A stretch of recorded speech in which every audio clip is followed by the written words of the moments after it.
হ্যাঁ, থাম্বনেলে আপনারা ঠিকই দেখেছেন যে মধ্যপ্রদেশ বা রাজস্থানেও আপনারা অ্যাডমিশন নিতে পারেন যদি আপনাদের স্কোর কম থাকে। সেই ক্ষেত্রে কি করা যেতে পারে দেখুন,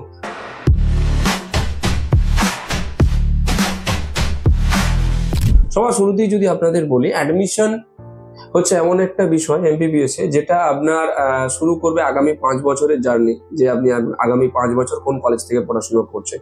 সবার শুরুতেই যদি আমি বলি যে মধ্যপ্রদেশ এবং রাজস্থান দুটোই হচ্ছে ক্লোজ স্টেট। তো ক্লোজ স্টেটে আপনারা পার্টিসিপেট করবেন কি করে?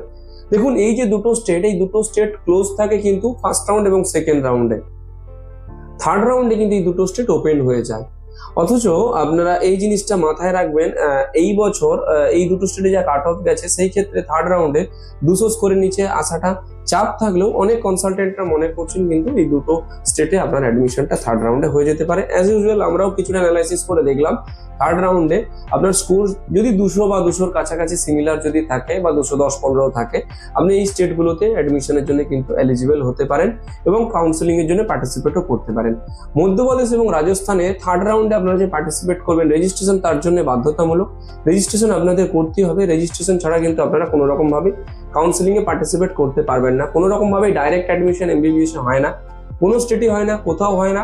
তো সেই দিক থেকে আপনাকে এই জিনিসটা মাথায় রাখতে হবে যে যদি অ্যাডমিশন নিতে হয় আপনাকে রেজিস্ট্রেশন করতেই হবে। মধ্যপ্রদেশ আর রাজস্থানে অ্যাডমিশন নিতে গেলে বাজেট আপনাকে ন্যূনতম 95 থেকে 1.2 CR এর কাছাকাছি ধরতে হবে। যদি এই বাজেটটা আপনি ধরতে পারেন, আপনি অ্যাডমিশনের দিক থেকে একদম সচ্ছল এবং নিঃসন্দেহভাবে এগিয়ে কিন্তু মুভমেন্ট করতে পারেন। অ্যাডমিশন রিগার্ডিং যদি কারো কোনো হেল্প লেগে থাকে মধ্যপ্রদেশ এবং রাজস্থানে, সেই ক্ষেত্রে আপনারা আমাদের সঙ্গে কনসাল্ট করতে পারেন। আমরা আপনার রেজিস্ট্রেশন প্রসেস থেকে শুরু করে আপনার choice filling, choice logging, documentation, assistance এবং ওইখানে নিয়ে গিয়ে আপনার অ্যাডমিশনটা করিয়েও আমাদের তরফ থেকে আমরা কিন্তু পুরোপুরিভাবে হেল্প করে, গাইড করে আপনার অ্যাডমিশনটা করিয়ে দিতে পারবো। অ্যাডমিশন রিগার্ডিং এবং অ্যাডমিশনের জন্য যে সাপোর্টটা লাগে বা যে ধরুন একটা গাইডের প্রয়োজন হয় বা গাইডেন্সের প্রয়োজন হয়, সেটার জন্য আপনারা আমাদের অনলাইন সেশনটাও জয়েন করতে পারেন। আমরা অনলাইন সেশনেও আপনারা কিন্তু এই সেম সার্ভিসটাই দিয়ে দেবো। তার জন্য আপনাদের আমাদের অফিসে আসতেও হবে না। যারা ধরুন রেগুলার আমাদের অফিস ভিজিট করতে পারছেন না বা অনেকটা ডিস্টেন্সের কারণে মেনটেন করতে পারছেন না, তারা আমাদের অনলাইন সেশনটা জয়েন করে আমাদের সঙ্গে কিন্তু কানেক্ট করতে পারেন।